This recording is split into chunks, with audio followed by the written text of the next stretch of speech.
अगर कोई जिंदगी में वस्तु दुर्लभ है जो अप्राप्तीय है, बड़ी मुश्किल से प्राप्त होने वाली है, वो केवल सत्संग है। जायदाद हो सकता है, औलाद भी हो सकती है, राजा भी बन सकता है, लेकिन सत्संग की प्राप्ति बड़े भाग वाले जीवन होया कर।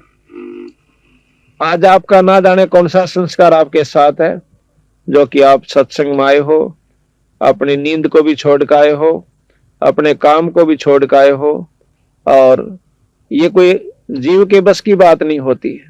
जब अच्छे संस्कार उदय हो जाते हैं तो सत्संगत में जाता है, और माड़े कर्म के प्रभाव से जीव दुष्कर्मी जीवों के पास जाता है, पापियों के पास बैठता है, चोरी दारू पीने वालों के पास बैठकर दारू पीनी सीख सकता है, चोरों के संग में जाकर के चोरी करना सीख सकता है। एक लड़का माड़े संस्कार की वजह से एक चोरों के गिरोह के साथ उसका संपर्क हो जाता है।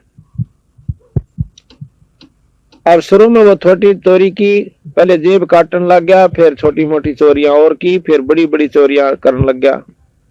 आखिर में उस गिरोह का इतना हौसला बढ़ गया कि उन्होंने लंबी लंबी बड़ी बड़ी चोरियां की। फिर उस लड़के ने अपना अलग से काम जोड़ लिया, उस चोर ने।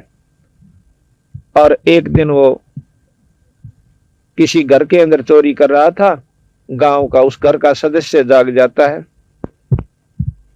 उसने पकड़ने की कोशिश करी तो उस चोर ने उस सदस्य के घर के सदस्य के चक्कू मार दिया। चक्कू लग जाने से वो मर जाता है, और दूसरों ने उसको पकड़ पकड़ के अच्छा पीटा पहला, तो फिर पुलिस में दे दिया। उस चोर की फांसी की सजा हो जाती है। एक दिन के माड़े संस्कार ने उस बच्चे को उसको संगत से मिलाया, और एक दिन की कुसंगत का इतना रंग चढ़ गया कि फांसी तक की सजा पा ली। इसके विपरीत एक दिन का सत्संग में आने वाला व्यक्ति, एक दिन का सत्संग प्राप्त करने वाला व्यक्ति अपनी मुक्ति तक पा सकता है। तो संगत और कुसंगत में बहुत अंतर होता है।